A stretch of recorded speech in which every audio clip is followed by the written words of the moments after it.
All right, welcome to The Curious Musician. I am Robbie Jeanette here with Reed Mathis, bass player, but not just a bass player, a musician. You're like beyond a bass player to me, not just because you're playing guitar a lot, but when I first saw you playing with Jacob Fred Jazz Odyssey, there were times where, Brian on the keys was playing bass and you were playing up high, this kind of Coltrane influence stuff on the bass, whereas if you were listening to the recording, you wouldn't necessarily automatically assume that was the bass. So I love that about you. I love that you are so expanded as a musician. I've always wanted to have this conversation with you. So I want to get Wow. into, yeah, well, you and I don't see each other a lot. And so it's great That's to true. face to face. Yeah. So let me ask you, in your world, what do most people know you for or recognize you for? It really depends who you're talking to. I feel like I've made some inroads in several different audience communities, but I'm not sure they talk to each other very much. Interesting. So, there are people that love Jacob Fred, that know me from that, basically I don't know if you'd even call them jazz fans, but fans of very unique, very bold things. Okay. And then there's like Grateful Dead fans that like me because Bill Kreutzmann and Mickey Hart and Bob Weir and Phil Lesh all hired me a bunch for a while to play in their groups. And so a lot of people that with them that had never heard of me. Um, and then there's various fans of other people who I've collaborated with that basically just know me from collaborating with their favorite guy. And Yeah. they're like, what else do you do? And I'm like, oh, I've actually done a shit ton. And then oddly, the biggest chunk I have is people that have probably never seen me play because Google has hired me a ton to just write instrumentals that Wow. they just like put up in their um, free music library, and they pay me by the track. How And cool. some of those have like millions of plays, and it's like if I could get those people to listen to my actual albums, that'd be great. But because they get fed into this pipeline, I get messages from all over the world of people being like, "Are you the Reed Mathis that wrote blah blah blah?" And I'm like, "Yeah." And they're like, "Oh my god, I love the song." I love that. So yeah, wide So, variety. so do you still consider yourself primarily a bass player or are you hyphenated now? You know, I mean, I'm sure other people do. I've never considered myself a bass player. Interesting. Why so? Um, Why so? well, I mean, I'm the well when we talk about those things, I feel like in most cases we're not actually talking about the piece of wood with the strings on it. We're talking about our beliefs about um, a type of behavior that we associate with that instrument. Yeah. How many drummers does it take to screw in a light bulb? Right. Whatever. You know what I mean? Like, Yeah. we basically people that are in a, so we say, like post rock and roll mindset have very concrete beliefs about what these instruments do and about who plays them. Yeah. And uh, my parents are conductors, and the conductor, their job is to know everybody's part. Yeah. And so, when I was like a kid and learning music, I would try to impress my dad. Like I learned something by ear. Look, I learned this Led Zeppelin song by ear. And he'd be like, I'd play it on the guitar, and he'd be like, okay, well, do you know the bass part? And I'd be like, well, it's probably like this down an octave. And he'd be like, no, it sounds different. And then I'd learn that, and they'd be like, all right, well, do you know there's strings? Do you know the strings part? And I'd be like, no. And he'd be like, okay, well, learn that. Can you play the what the singer's doing? Can you play that on the guitar? And I'd be like, just be impressed with me already. But but he just always was like, you don't know the song until you know all the parts. Hmm. But then, so I was really raised with that mindset. And I went through all kinds of instruments before settling on bass guitar. But even when I settled on bass guitar, I wasn't picturing myself being the bass player in a band. Right. It was just a like a controller for a video game console. It was whatever game you plug it into. So, I was getting guitar magazines. Back in the day, it was always guitar for the practicing musician Right. and guitar player and world. There was a whole, I started getting serious in like '89. So at that time, there was this glut of monthly magazines that would have transcriptions and analysis and all this shit. So I would shoplift every single one of them and take it home and learn it cover to cover. And the flip side is that we didn't have money, so the only electric instrument in my family was this electric bass that my Uncle John had. Hmm. And it ended up in my hands, but it wasn't like I want to be a bass player, I need to go get a bass. It was like, well, the only non-classical instrument in the fam that I have access to Right. is this bass. But I was learning the all along the Watchtower solos on it. It Interesting. wasn't like, oh, I'm going to become a bass player. It was like, well, this is what I have, but you can play any music on any instrument. You can Right. play Bach on an accordion. You can play Soundgarden on, a woodblock, So whatever. in essence, you're saying you're a melodicist. No matter what instrument you touch, you're creating melody, you're creating harmony, and you're using the construct of that instrument as a voice, where you could easily switch to another instrument and take that same musical mind and use it as a voice. So Yeah. I'm curious, when you got that bass, what was the first album where you really kind of heard the bass player and went like, that's actually really Oh, cool? no question. Cliff Burton, Kill 'Em Mm, All, Ride the Lightning, Master of Puppets, and then the Cliff 'Em All video that they put out after he died. yeah. Um, Man, I spent the first 2 months that I had with that bass on anesthesia.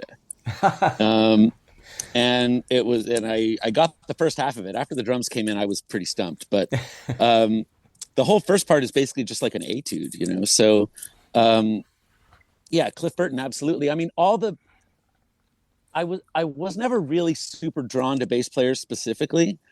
I was drawn to anybody that had a unique voice on their instrument. Yep.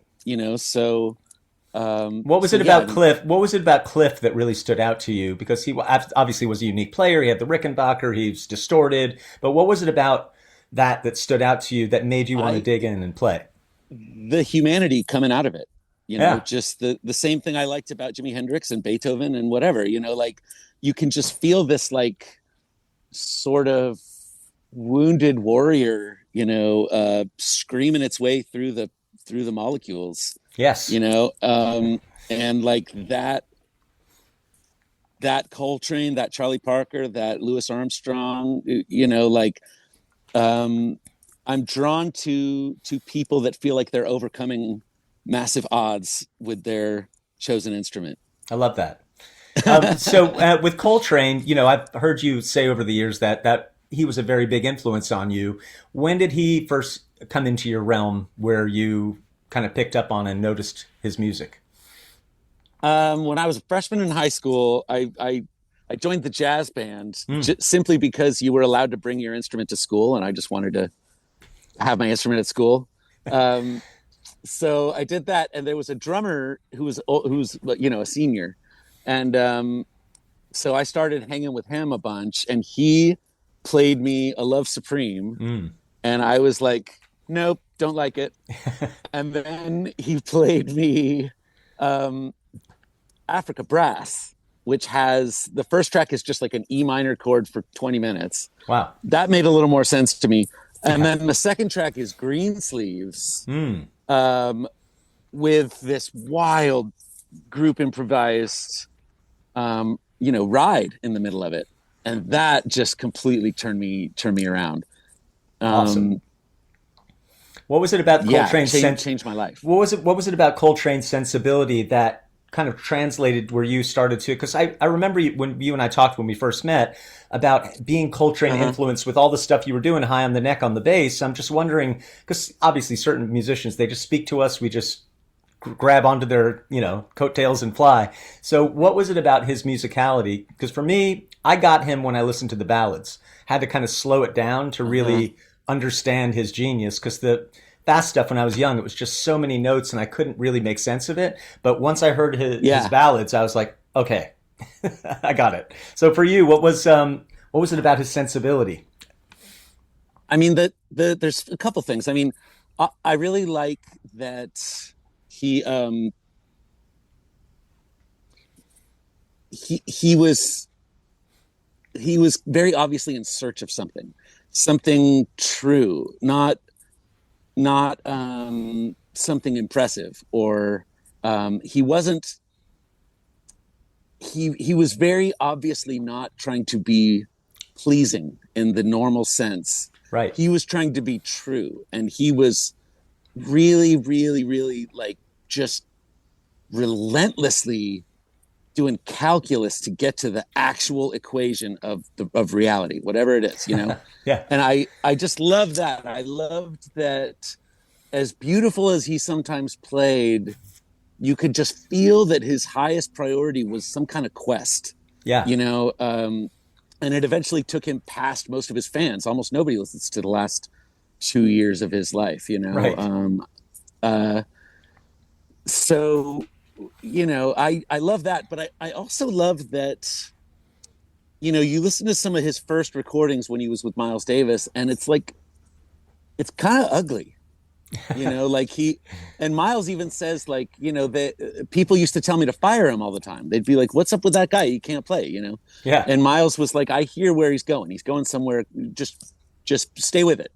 And Miles had the same Um, sensibility of constantly challenging their listeners. And I got to say, absolutely. you guys and Jacob Fred also similar. Like when you're not afraid, and I could say this for David Bowie too, when you're not afraid to lose your fans in that quest for the truth, in that quest for something real, that's when you discover things that as an artist level you up. But there is that feeling of, did I just lose half my audience, or are people not going to get this until after I'm gone, or maybe never get this, or whatever? Mm-hmm. How do you balance that kind of like, we would like to actually sell some records and be somewhat palatable to more than a couple people, yet we don't want to hold back, we don't want to water ourselves down. How do you find that balance?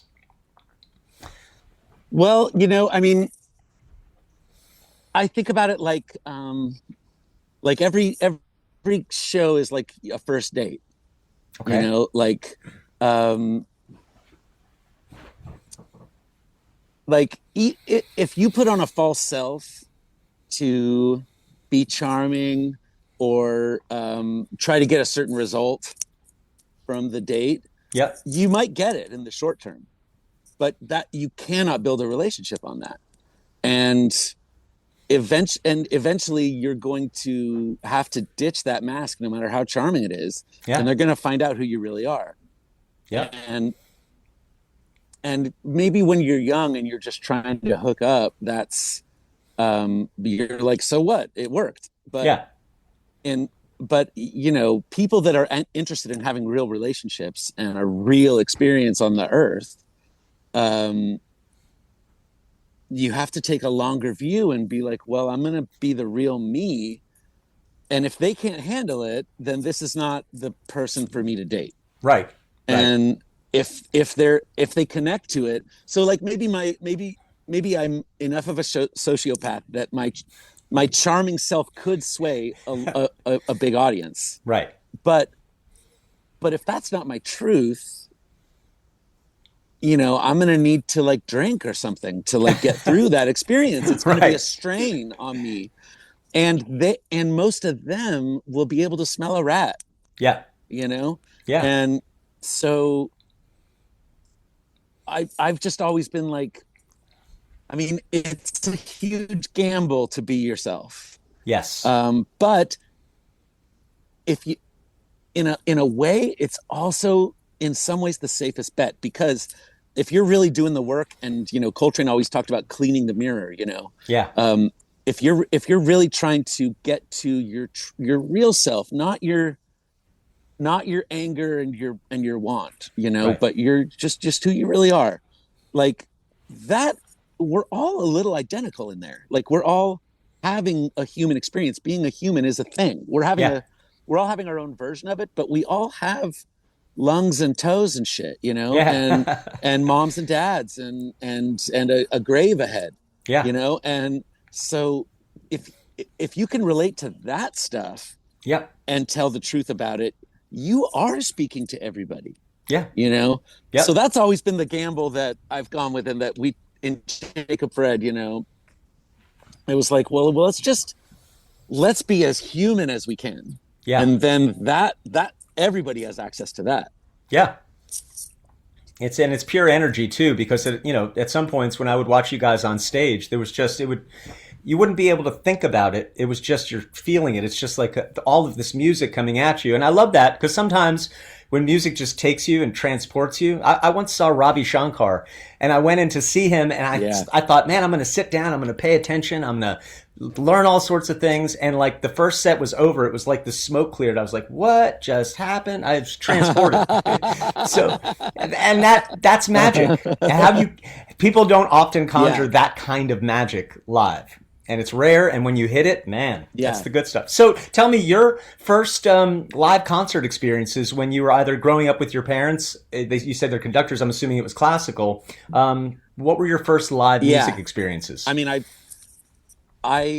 not only saw their performances all the time, but I had to go to the rehearsals because babysitters are expensive. So Yes. when I was little, there was a lot of just like bring your books and sit over there and try not to need anything. Yes. So I sat through a lot of orchestra rehearsals, choir rehearsals, whatever. But my first concert that I chose was Tesla. Yeah. Mechanical It resonance. was 1989, and Tulsa, Oklahoma, where we grew up.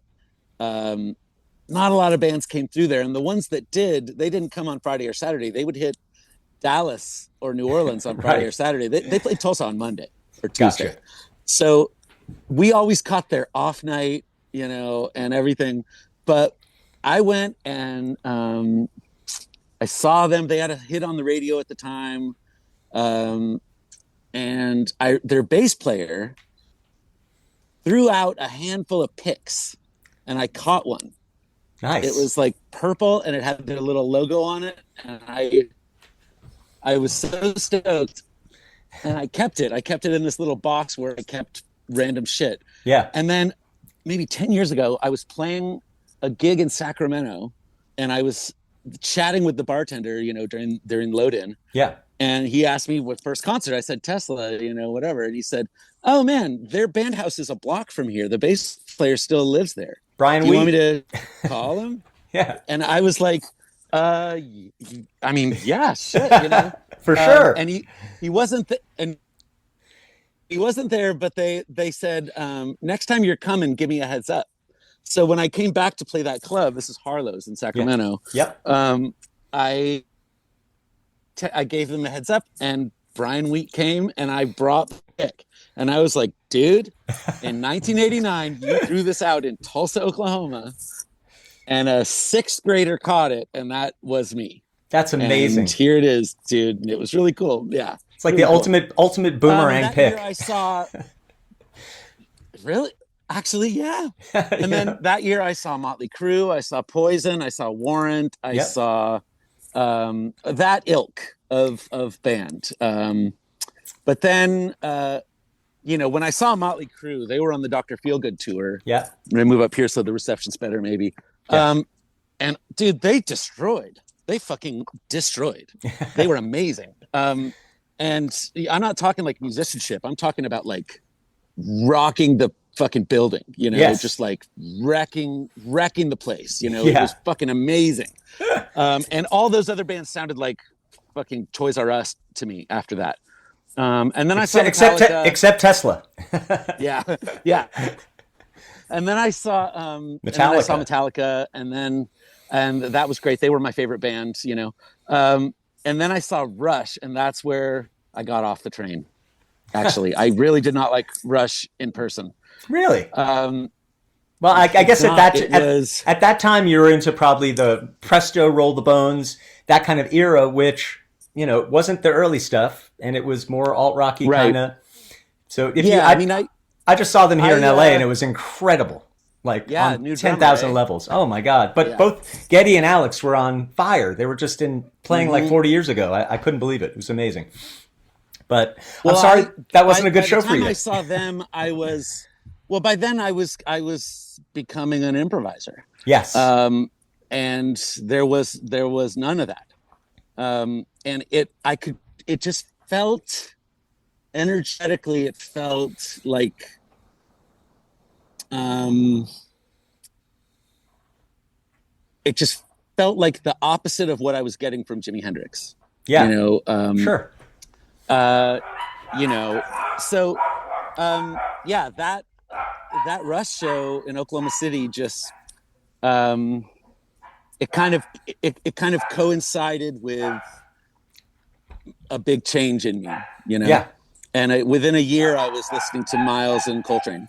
Interesting. And yeah, I was Hmm. going to say, with all the Metallica and all those hair metal bands and stuff, it's kind of amazing you didn't take a quick turn into playing in a band like that, just because a lot of people did at that time, but just kind of saw it all and then waited it out and got into jazz. Well, like, my gateways were like Zeppelin and Hendrix. Yep. Where um, there was emphasis on instruments talking, not instruments doing prepared things, Right. but instruments talking. Yeah. Like, so, the more into Hendrix and Zeppelin I got, they were, and someone like Steve Vai, Yep. um, I was, and Joe Satriani too, maybe not to the same extent, but Right. where you just feel like they're really, like, you're letting it rip, kind of, not in a prepared way, Right. but in the moment, like, So, what was your first live jazz experience that impressed upon you that feeling? um, I saw Wynton Marsalis in Tahlequah, Oklahoma, Mm. in 1991, and it was great. It was a little over my head. I wasn't quite ready for it, but Right. it was mind blowing. Um, the the night that I lost my virginity, as it were, Jacob Fred, we'd been playing for like a year. Okay. We had a record out already, and we got asked to go to Kansas City and open for a band from New York that we'd never heard of, and it was Medeski, Martin and Wood. Oh, It yeah. was October of 1995, Nice. and man, Man. that was the craziest fucking night of my life. I could not believe what I was seeing. It was everything I've liked about every music ever. Like, do you know what I mean? Like, it had the intensity of the most intense angry music I'd ever heard. Yep. It had the delicacy of the most cerebral classical music I'd ever heard. It had the earthiness of Gut Bucket Blues. It had the howling maelstrom of live Hendrix. Yeah. It had the fucking world beat shit from Bob Marley and King Sunny Ade. Yeah. It had the beats from Tribe Called Quest and fucking De La Soul. Yeah. It had the interaction of Led Zeppelin and the heaviness, and it had the intricacy of Coltrane. Like, I could not believe my ears.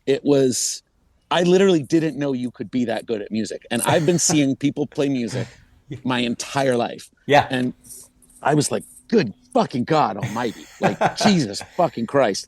And then we followed them. Like, we opened for them a bunch in the year after that, in 96. And yeah, game changer. I mean, we didn't emulate them, but Right. we emulated their behavior, not their style. So it was like, oh, when you see somebody really being themselves, it's like they're not saying be like this, they're saying be like you. Yeah. So they were themselves so much that we were influenced by, like, well, we should be ourselves, Yeah. you know Hell yeah. whereas I think a lot of people would hear them and be like, oh, you're influenced by them, so you got an organ and you're playing hip-hop beats, Right. and it's like, no, the opposite. The Right. Right. opposite. Right. And they're a um band. They're a band that's evolved in interesting ways over the years, and yet still retained a sound. You know, Absolutely. Yeah, because it's what's true for it's them. what's true. Yeah, and I saw a show that was a little squeak squonk, not a popular show, and then I've seen other shows where again it's like the most sublime, Hmm. interesting. And I saw one of those early shows they played in South Florida, some little club they were touring around, and I went and saw it, and same reaction. I was playing. I had my band Rudy at the time, and I remember Rudy. yeah, just seeing Medeski going off and hearing the grooves and all of those music influences kind of threading through. It just lets you know there's so much more possible than what you're thinking you're doing, right? Yeah, and that, genre is as real as a dollar bill. Like these, like, a $1 bill and a $20 bill. They're just pieces of paper, but because we all agree that this one is 20 and that one's one, the system holds together. But it's Right, just our agreement, right. you know. And genres are the same way. They're not real, or like they're like state lines. Like you can't find the edge of New Mexico on the earth. Yeah, It's not there. Like we've all agreed to pretend that there's a line there. yeah, And genres are the same way. And so when somebody like that comes along, they're just pointing out that the emperor has no clothes. They're not like breaking genre molds, or defying genres. Genres aren't real. Well, And th- but they are in some ways the way that people have to curate and catalog music. But there's right. certain genres that are specific to the narrowness of the sound: reggae, blues, country. There's only so far you can go where you're not that if you go too far out. Whereas rock and jazz have a wider umbrella that keeps widening for every Medeski, Martin Wood, or Jacob Fred Jazz Odyssey. The umbrella of jazz just continues to widen, and I think that's the power of a genre like jazz.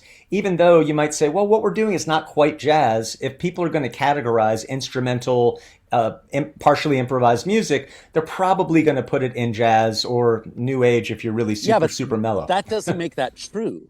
No, no, but just if you're going to get labeled somewhere, and then Right. the more real you are with yourself, the more people see you and are like, man, this is not just jazz. I mean, there's jazz in there, but what is this? And I I mean, go, I feel like if what you're doing is sounds like a genre, you're emulating someone. I mean, there's nothing wrong with that, it's a good point. but that is patterned behavior. You don't spontaneously match some previous music.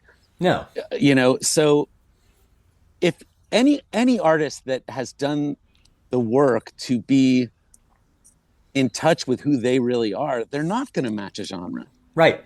Um, I mean, you could be influenced, and early on, we all try to emulate people. I did Elton and right. Billy, but you get to a point, and I said this before, where your name is the only genre there is. A guy like Bowie, is he rock, jazz, cabaret, blues, soul? Yes, he's all of it. And then some, and then jungle and drum and Right. bass and all that. So you get to a point where you've explored so much and expanded so much that your name is really your only label. I mean, you are, yeah, you play bass, but you play guitar. You do all sorts of things that make you a whole entity that is not just one thing. And that, again, when you go back to people who are stuck in a genre, and I've played with bands that were stuck in their sound, Hmm. where I toured as a sideman a couple times, and a band that's just like, okay, what does the label want? What does radio want? What do our fans expect? What did we sound like? How far can we go away from that sound before people don't accept what we're doing anymore? And that's hard, especially Well, when it's your sales. business is a sound. Yes, it's It's sales. sales. Genre is sales.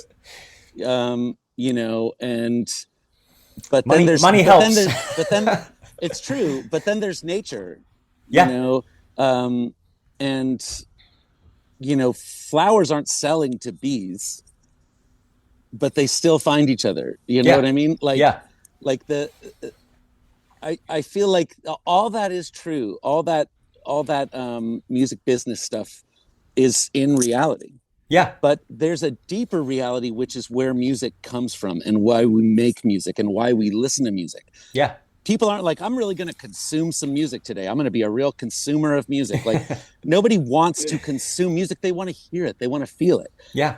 So like all the consumption shit is just an uncomfortable, unfortunate middleman. Yeah. Um, and I prefer to ignore it, but at my peril. It's that you know, balance because you do need to make a living. You do need to pay the bills or pay for the tour and whatnot. So, you hope that your merchandise and your, unique records and things, people will buy that because they have connected. They're the bee to your flower. But ultimately, a lot of times when you're making music that's not understood in its time, and we go back to Coltrane or Miles or anybody, mm-hmm. if you already have a name, you'll have some people buy your records, but you will also have people that don't get that period that you did or don't listen to the 90s David Bowie but love the 70s David Bowie or Right. and as long as there's a nice buffet for them to choose from, sure, take Oh You Pretty Things over here and he'll take Earthling over there and everybody will be happy and it's all still Bowie. Yeah, absolutely. I mean, for my money, I love every era of Bowie, but that fucking Black Star, Jesus Christ, So that cool. shit was just the first two tracks alone. Like, Yeah. oh my God, it was. I was astonished, Yeah. and by somebody that I'm used to being astonished by, Yeah. I was still like, Jesus, that is unreal. And the fact that it came out like within days of his death Yeah. was even spookier. Like, Oh man. Jesus.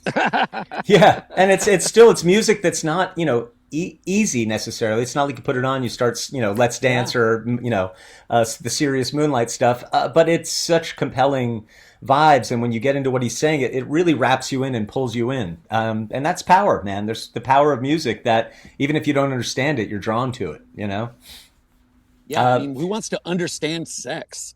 Who wants to who wants to understand ocean? You know what I mean? Who wants to understand rain? Like these understanding is way overrated. Feeling, Experience, yes, like, yeah, being, feeling, like, that's the one of the problems I feel like, or not problems, but oddities, yeah, is that, music like jazz or something like that, what it takes work yeah, as a player or a listener. It doesn't come to you. You have to go to it, you know, and then you get to reap the rewards. yeah, If you do the digging, you get the treasure, yep, But the problem is that a lot of people do that work and then they can't take the training wheels off, right, and so jazz becomes complicated math. yeah, Or a lot of metal sounds like that to me these days, and like yeah, it becomes very understanding based and thought based and idea based, yep, and you don't have a ton of feelings in it. yeah, um, and that is very unfortunate because you actually have to do two hard things to become a real fan of someone like Coltrane. You have to do the work to understand it, and then you have to do the work to discard right, all the concepts that you learned in order yeah, to understand it, because those concepts will now prevent you from feeling feelings. yeah. So like the great improvisers have done two impossible things, you know I in my opinion. No, I appreciate that. So let me go back to you did a project called Electric Beethoven, Yeah. which I thought was fantastic. Talk to me about I guess in your youth, when you're with your parents in this environment, what Beethoven meant to you, if anything, initially as a kid, and then how Beethoven came to be somebody important enough that you wanted to do this project. uh as a kid, I didn't really distinguish him from the others. It was all just my parents' music, and I Right. wasn't super interested for the most part. But in the mid 90s, my uncle gave me a biography of Beethoven. Mm. And it was a little biography. It was called The Spiritual Beethoven and the Spiritual Path. Okay. And I was like, all right. And I was already into Coltrane and Medeski Martin and Wood. Yeah. And so I read this book and I could not fucking believe what the truth about his life. Yeah. I thought I knew what classical music was and who these fucking guys were, and what it all was. I had no idea that he was like one of us, Yeah. like, he was like this.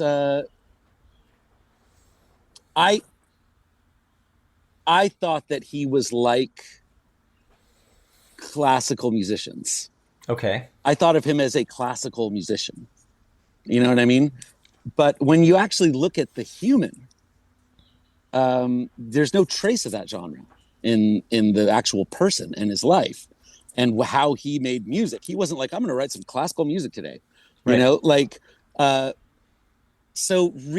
find this, his story of being so poor and kind of just manifesting a career Yep. and bullshitting his way into upper society where he could make money and coming up with a whole false backstory like Bob Dylan did. Yep. And then going fucking deaf and hiding it from everybody and then writing a suicide letter to his brothers, you know, and then not, and writing the Third Symphony simultaneously, and then not sending the suicide letter, instead publishing the Third Symphony, which gave birth to modern music. Yeah. And then proceeding to keep living and keep doing this shit and keep evolving. Yeah. I mean, so then after I read that, I was like, all right, I got to hear this Third Symphony thing, Yeah. and I listened to it and it sounded like a Love Supreme to me. Like, Cool. I didn't hear it. I didn't hear an orchestra. I heard Led Zeppelin. I heard the first side of Houses of the Holy. Wow. You know what I mean? Like, Yeah. I heard that. I heard an autobiography. How cool. Do you know what I mean? Like, Yeah. So then I was like, all right, I got to find out more. So then I kind of listened to his complete life's work and read more books. And then we, Jacob Fred had this record deal where we were working with this older producer. Okay. And he had produced Aretha Franklin and Mingus and all these people back in his heyday. And he was like, he wanted us to do a whole album of Disney songs. Okay. And I was like, no. And he was like, there's some good stuff in there. And then I had this epiphany. I was like, oh, I'll meet you halfway. We'll cover Fantasia. Okay. And he was like, all right, you guys mock something up and we'll see, Yeah. And so I was looking at it, and Fantasia includes Beethoven's Sixth Symphony. So I started fucking around with it. I got all the scores and I started writing like fake book style charts from it. Yeah. Where it's just chord, symbol, and melody. Yeah. And not trying to dumb the form down any, like still the long form. Yeah. But just break it down to chord, melody. Right. And then we would improvise the details just like we do on our own songs or whatever. Yeah. So I did that, and that started to work. We didn't end up doing the project, but I kept going, and I ended up getting the whole Third Symphony and the whole Sixth Symphony written out like that. And so Jacob Fred, we rehearsed it a couple times, and it was going good, and then I quit the band. Oh, man. And that was unfortunate, but it was what had to happen at the moment. Gotcha. And then there was a really weird, confusing detour where they still used all my work and performed it without including me after I'd spent years on this transcription and arrangement and made demos with me on all the instruments and everything. Damn. And that was not ideal. And then I recorded my own version of it with like the guys from Fish and the guys from Galactic and all these people. And then I put together a band to tour it with Jay Lane and Todd Stoops and Clay Welch. And so at first we were just doing the Third Symphony first set, Sixth Symphony second set. Got it. And we did that every night basically, but it was all improvised. And There is a live record from that first tour called Maps We Found in the Ground. Okay. That I highly recommend. Great title. After we came home and I was editing it into a live record, it's just the guitar, bass, keys, drums band. Yep. But I took the 1963 Berlin Philharmonic recording of those two symphonies and edited it to completely follow our improvised rendition. Wow. So the album is us and the 1963 Berlin Philharmonic doing Beethoven's Third Symphony. Wow, that's cool. And it sounds like there's an orchestra on stage with us, because the Yeah. way I edited it, so they're following our every move, all our tempo shit, all our repetitions, all of our shit the orchestra does. It's pretty dope. That's awesome. And not AI. No. I did it manually in Ableton. Yeah. And then we did another record where we were like, all right, well, turns out nobody's, like, people don't know the Third Symphony and the Sixth Symphony. They know the Fifth and the Ode to Joy and whatever. So we did one more record, which was kind of like Beethoven's greatest hits. We did the Fifth. We did, the Moonlight Sonata, Für Elise. Yep. And I like that one a lot less, because it just seemed, I don't know. It's not as fun to start with a conclusion than it is to start with a question. Yeah. So that one we kind of started out with a conclusion, and we still made a really cool record out of it. Yeah. And Josh Raymer's the drummer on that, and he's fucking incredible. Great. But it's still a less interesting record than Maps We Found in the Ground. Yeah. I could see that. Yeah. So all of this music that you've made and all these things that you do, this year, you've come to a point. What are you working on now that's coming up, if you can enlighten us? Well, I did a group improvisation project using like fragments of Bob Dylan songs. Okay. And doing long form improvs, like hour-long improvs with these fragments with an amazing band in the studio. And then it was Adam McDougall and he brought his Moog and his Rhodes and his clav and his Prophet and his fucking he drove up from LA and brought all of his babies. Nice. So we did no overdubs, but he's got his full family of keyboards. And then Jay Lane, myself on guitar, and this amazing bass player, the jazz thug Julio Xavier, who had been in an accident and lost the use of his left arm. Oh man! And so he, as a really great bass player, so he played all the bass on a Moog. Wow! While his arm was in a cast. And doctors were saying you might not get your arm back as far as playing upright bass. So he played all the bass on a Moog, and it's actually sick. Like just because of the sonically having that Moog sub information under the whole album, is really fucking cool, and it blends with McDougall's Moog really nice. But so we took 12 Dylan tunes, we did hour-long improvisations on them, and then I chopped them down to like 8 minutes each or something. Sweet. And then me and two great women singers sang over it. So that's like in the can. Cool. And I'm gonna put it out this fall probably. Awesome. And that's like sort of like, but like everything I do, it's between the fucking cracks. It's not for Dylan fans. Okay. Dylan fans, it's just like the Electric Beethoven wasn't really for hardcore Beethoven fans. Right. You know what I mean? Like, yeah.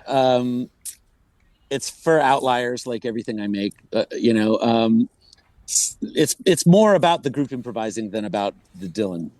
Yeah. But I figure that's a way to at least give people the option of contextualizing what we're doing. You know? For sure. And with Jacob Fred, you guys have done some reunion shows, the trio that everybody seems to feel is the pinnacle lineup with you and Jason and Brian. And I know you've done San Francisco. Are there more plans to do some touring shows? Yeah, we actually just finished a Jacob Fred album. Oh, awesome. 11 new tunes. And it is fucking amazing. It is so good. It is so stupid good. So I'm not sure what we're going to do with that. I mean, obviously we're going to put it out. Yeah. But we're all also so busy in other shit, and we're not trying to like get back in the van and be full-time Jacob Fredders again. We're really trying to figure out how can we do this with enough regularity, right, to warrant an album release, but without having it swallow us up, you know? Yep. Um, so we're just figuring that out, you know? I feel like we're talking about going to the East Coast in the fall. We haven't hit the East Coast since we've been back together. So, Cool. um, you know, oh, that's not true. We played in Boston once, Ah, but we okay. haven't been to New York. So, Or LA. trying to figure out, or LA. That's true. Where should we play in LA? I mean, come to my house. We'll figure it out. What So we, about a venue? well, I mean, the Mint you guys used to play at, but I mean, They don't have a there's piano though. no, they don't. Well, they had an old upright there, but I feel like it might have to be a creative venue, or the Blue Note, or something like that. I was going to ask. Brian had mentioned that Jason Smart, drummer, was doing some incredible composition work in these modern times, and I was wondering if you could speak on that. Oh, yeah. I mean, he always had some tunes on the records. Um, so yeah, he's got some cool bits. I mean, his writing's interesting, um, in that like he kind of hears these fragments of melody and like a mood, and then he writes it down, the fragment, Right?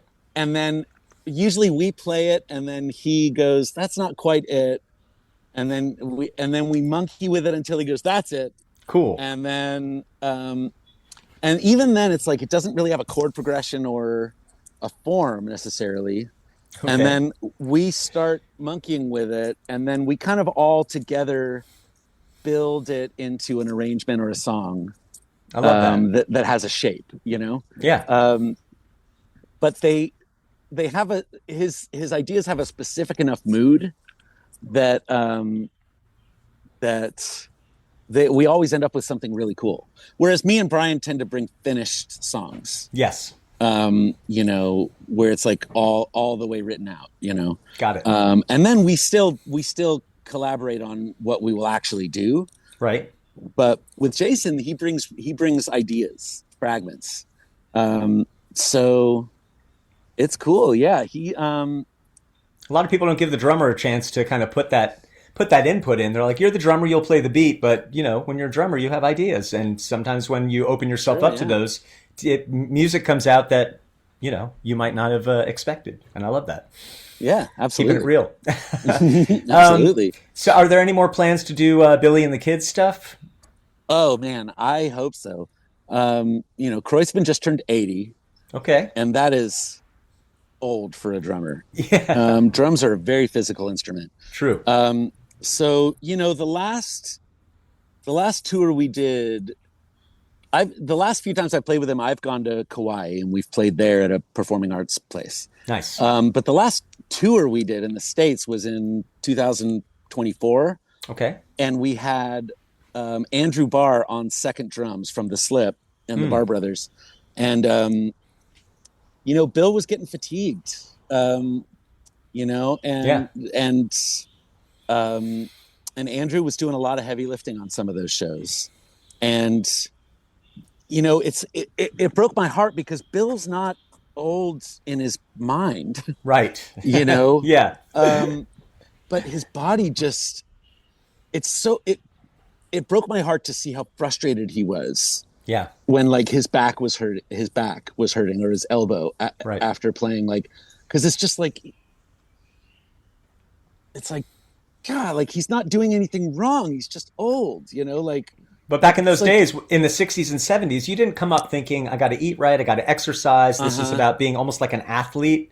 right, or And like I gotta warm up for 40 minutes before we go on, oh, yeah, or none of that. Yeah, none. like um So very few people from that era wind up in great shape in their 80s, you yeah, know? And so yeah, people from our era, I remember when you guys would come through town and, Brian doing the wheatgrass shots and, you have the bottled water, the spring water that he carried by the case, yep, and being healthy and being vibrant and alive and taking care of your body and your mind and yeah, all of that. So I feel like our generation of musicians is going to go much longer in better shape. absolutely. Almost all the players I know my age are like sober, Interesting. like Yeah. or the ones that are having good careers. Or at least Um, California sober. Yeah, at least California sober. But even I know a lot of people that aren't even California sober. They're just like Well, straight Brian, up like, Brian, yeah. Like it's like, you know, uh, it's raw you dogging life. you got you got to make choices, Yep. and especially as time goes on, you have to prioritize. It's like musical chairs, like Yeah. every time you come around, there's one less chair. And Yeah. so somebody's getting kicked out, you Right. know? So, you got to be like, well, somebody's got to go. I'm not going to have it be the instrument, and I'm not going to have it be my relationships, and I'm not going to have it be my gigs, and Yep. I'm not going to have it be, you just end up being like, all right, I guess you're out. Yeah. Peace. So let me ask you about non-musical influences. Is there, besides the Beethoven book, is there a book that you read that changed your kind of way of thinking about what you did musically and in Oh, life? yeah. There was a book I read in the late 90s called Effortless Mastery, by Kenny Werner. I read that book in a continuous loop for Wow. like 3 years. Like I never got to the end. Like it didn't have an end. It was just like a Bible or something. Like I just read it just I love because that. I just fucking read it every day. So that thing What did it changed my teach you? life. What did that like give you? Um, it was like, you know, genres are on the surface, ideas are on the surface. Keep digging. Yeah. Go down. Like that doesn't mean they're not real. It just means that that's not the source. And if you want to really do this shit, you got to get to that source. And it's going to be scary because you're going to have to let go of your beliefs, Yep. and your beliefs are that might be what you like about yourself. It's like, oh, I believe this and this and this, and therefore I'm cool. And like, if you really want to do it, you got to let go of that shit, and it's scary. So it talked about that, like, you know, you got to figure out what's true for you, even if that means you getting an octave pedal and Yeah. making your instrument go 2 octaves up when that is not at all what it's quote unquote Supposed to supposed do. to do. Yeah. Um, It sounds if like a lot. It's actually a lot of effort to become effortless. Yeah, well, This yeah, you just have to. it's a hard It's dig. you have to unlearn, like Yoda said. Yeah. You have to unlearn. You spend the first half of your life learning, and the second half of your life wiping that mirror clean. I don't know. I mean, I feel for myself. I didn't grow up with a classical education. I didn't go to music school, so I had less to unlearn Hmm. in some ways. And yet, as I learned new concepts and expanded the ideas and what I thought music was and what I thought I was, Hmm. um, it's like a pursuit. I mean, I like the word digging, and we all use that. You dig and all that kind of stuff. But Right. I look at inspiration as a digging, Yeah. and a lot of people look at inspiration as like rain. They're waiting for it to rain, and it's a drought, Uh and huh. they're just sitting there looking at the sky. And I'm like, get a shovel in your hand, Yep. find a spot of dirt, and get down there. There's a well waiting for you. Yeah. But if you're not in that mindset of, hey, I got to work at this. I sit at my piano every day and I try to do something different. And if I'm playing and I see something that I did before, I try to nudge out of it. I was talking with Brian Haas about that. Hmm. About one of the reasons that he went sober is that he heard himself play the same riff Yeah. like this the next night, and he was like, I got to change something. And it's the musicians that evolve themselves, and not every musician's capable of that, or they succumb to their worst influences. Coltrane, or so many of the musicians that I love that died so young and early, and you're like, Hmm. you had so much to give.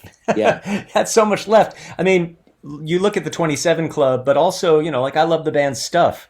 And all those Hmm. guys, Richard T. and Eric Gale and Cornell Dupree, they all just like popped off and died like too Hmm. quick. Smoking, Yeah. drinking, like, Yeah. and they should be around making music. That's why I Yeah. love the longevity aspect of this. Absolutely. Absolutely. I mean, evolution is something that you do as a person, and Yep. that what happens on the instrument is like a byproduct of it. Yeah. You can't try to evolve as a musician. You evolve your life, Yeah. and then it comes out of the instrument.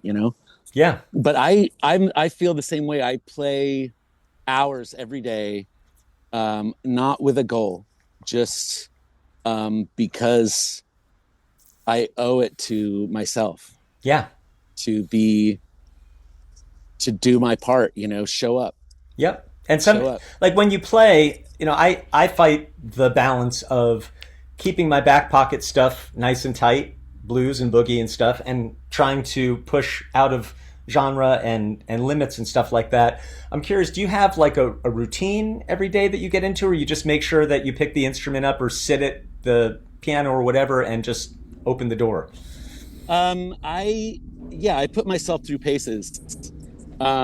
This year I've been doing Charlie Parker. Hmm. I've got 50 Charlie Parker solos, Wow. and I'm on number 36 Wow. right now. What And made you I'm choose learning them.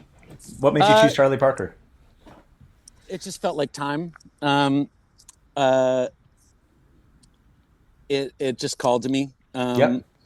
Uh, I'm not learning any of his like compositions, Okay. just the improvisations, Interesting. and learning them in 2 octaves, learning them in his octave and down an octave. Cool. And it's just sort of it's like if Bach was from Mississippi.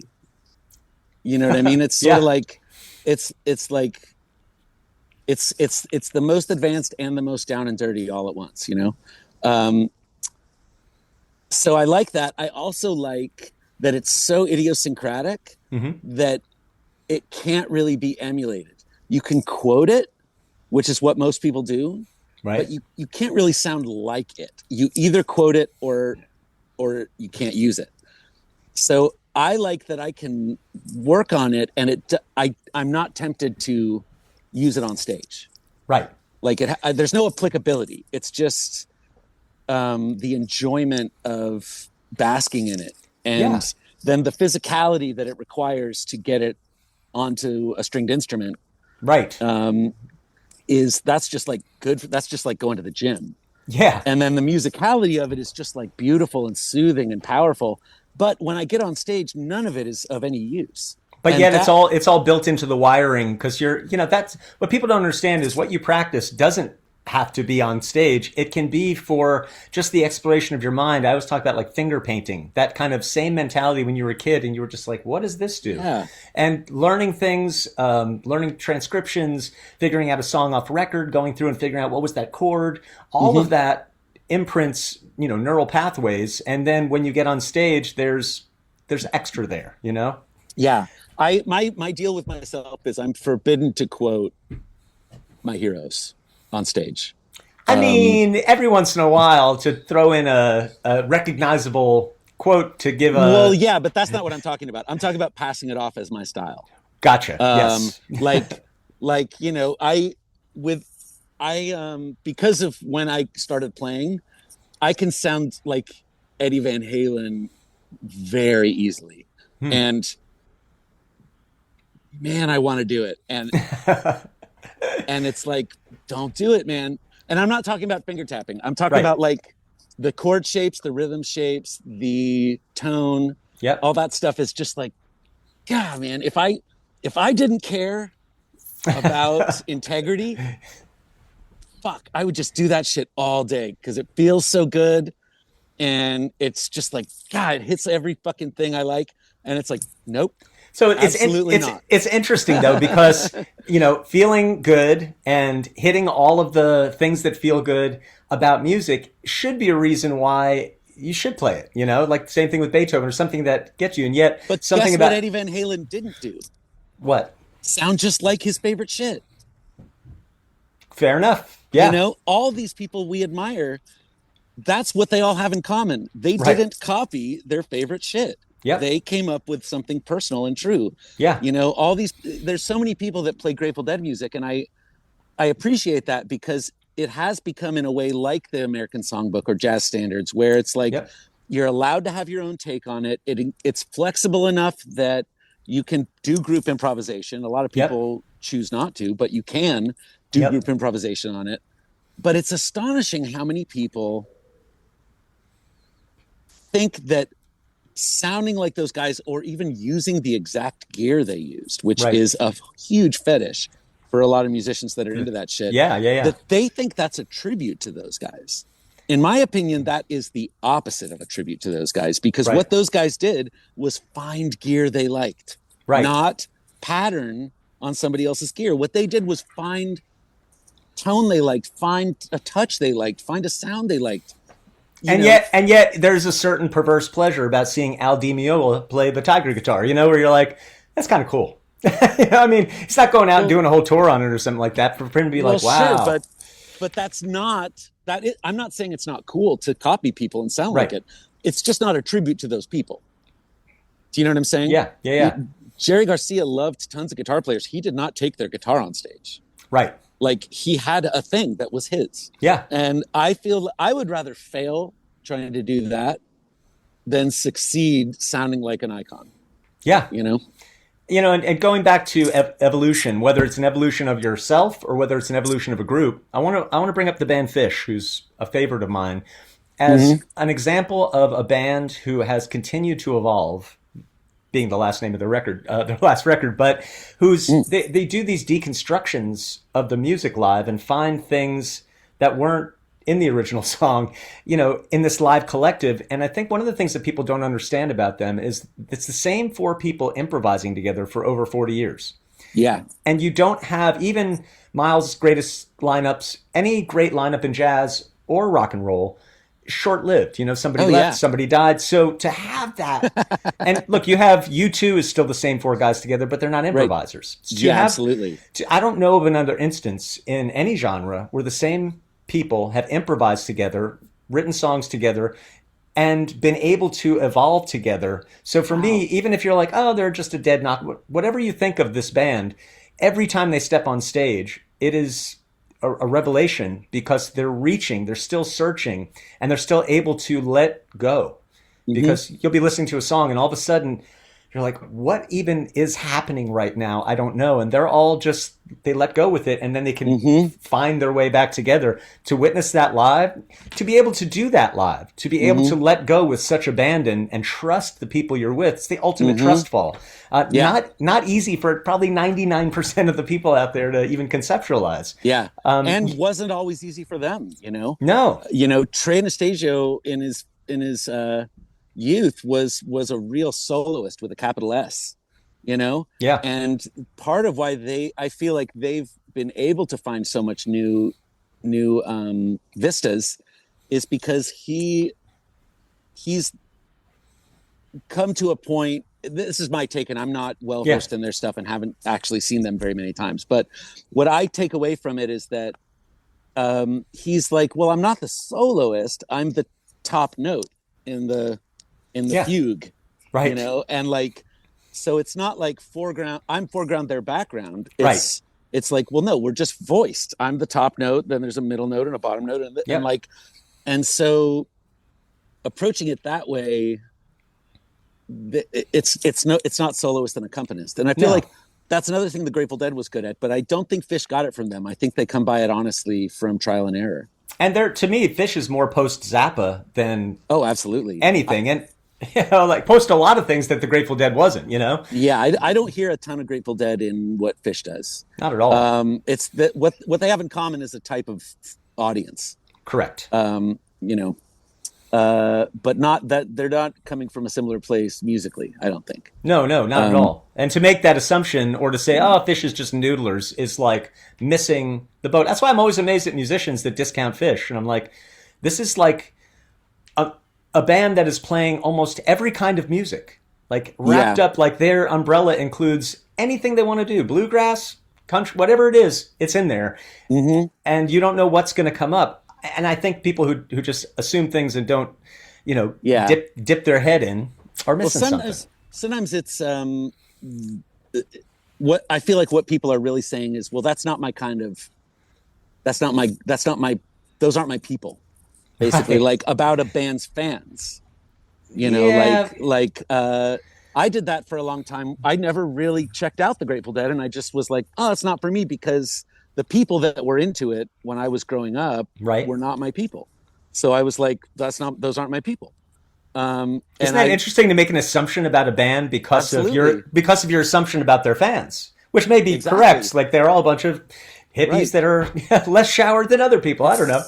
It's some of them, They're but on the road there's also some MDs in there, for sure. And Bill But Walton and yeah, and I mean, I had assumptions about hip hop fans before I knew better. yeah, Um, that kind of thing is wild, but also like, there are, I don't know, it is a very specific sound, fish, and it's like if that's not your flavor, that's not your flavor, yeah, whether you respect it or not.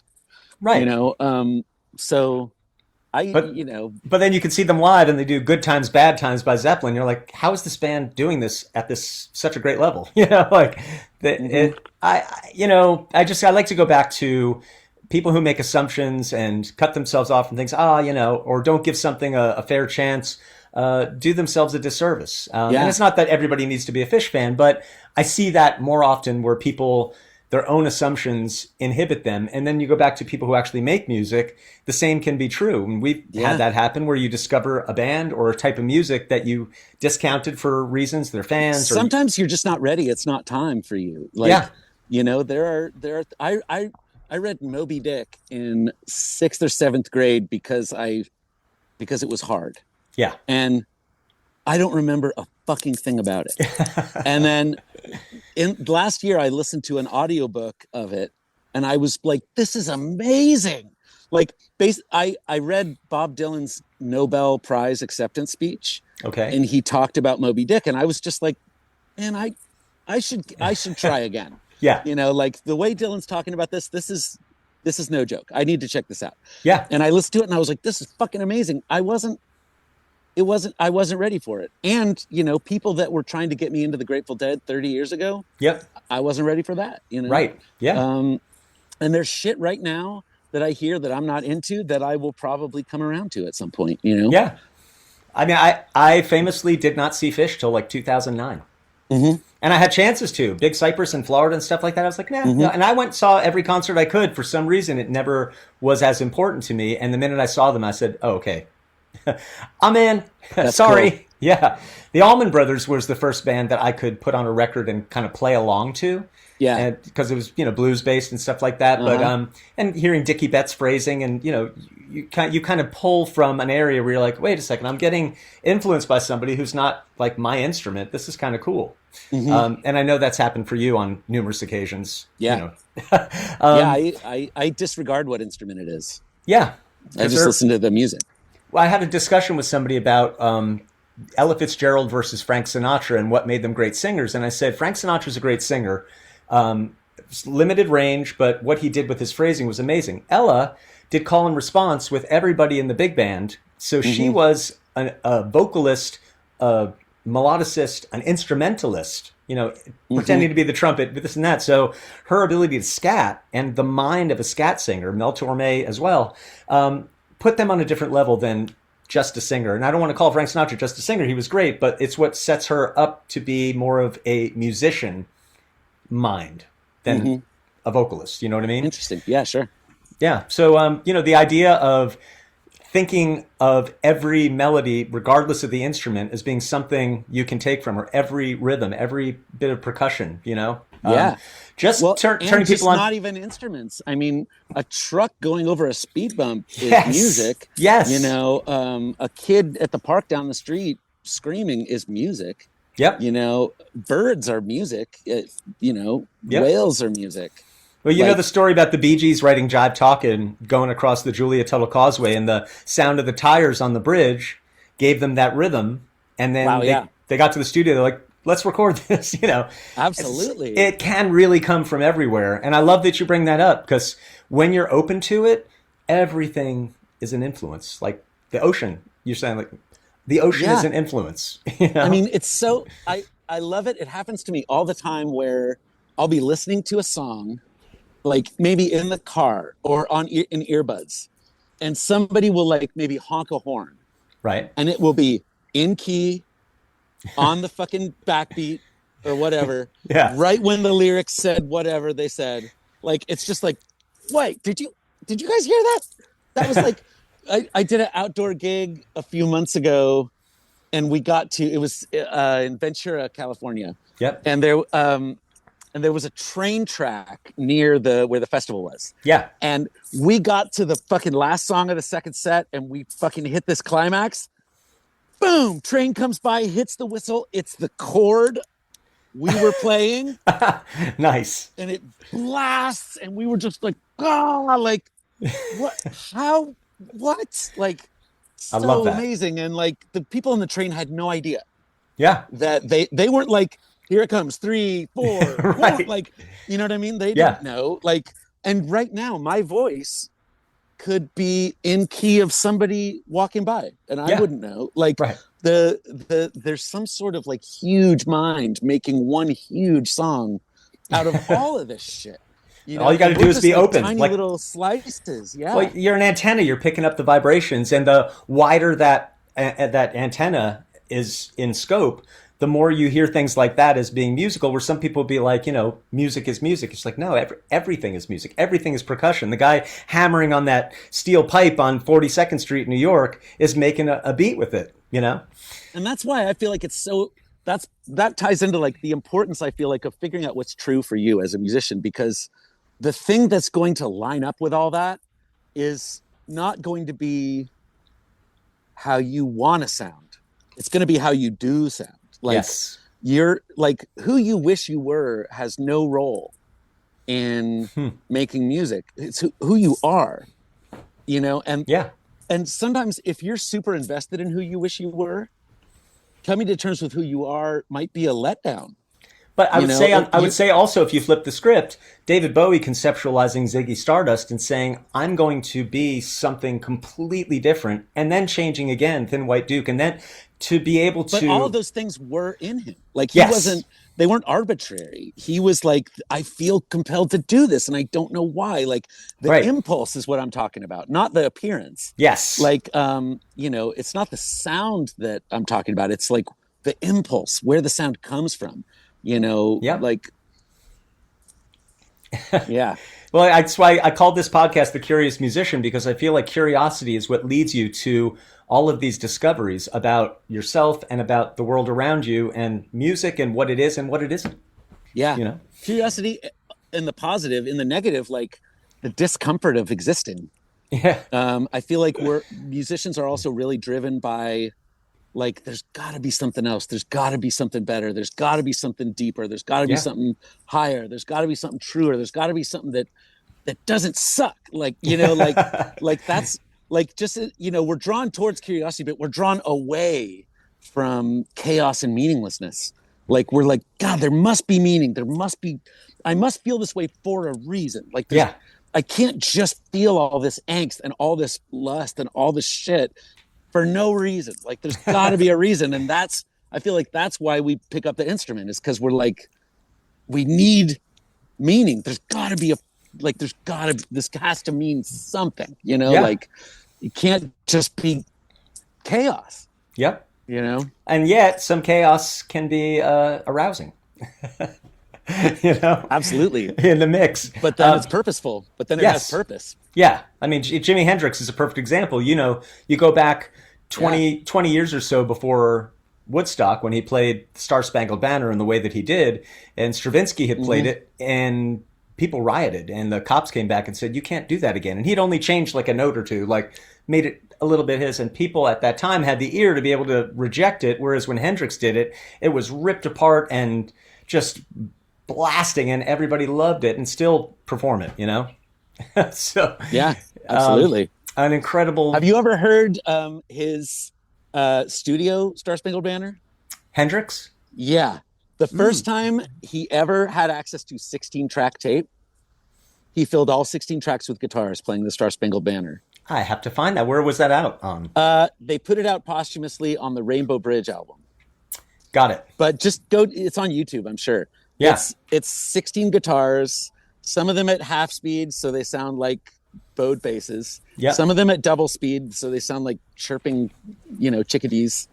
It's fucking unreal. It's like, I used to actually have that record. That's the one where on the inside it's like him talking and you can yeah, barely read it. uh-huh. And that does that one have "Hey Baby" on it? Yep. And maybe I just never focused in on that track, and I'm going to do that when we get off. You will be so pleased. I love that. It's really beautiful. Well, dude, Reed, you are really beautiful, and I appreciate your time and getting together. And next time you come down to Southern California, wherever it is, I'm close to Ventura. I'll find you, and we will Okay. get together and have a cup of tea or I would, something. I would love that, Robbie. You're the Me shit. too. Yeah, I love you, dude. man. Well, let's continue the conversation at some point. I'm going to sign off and stay tuned. I'll see you soon. All right. Peace.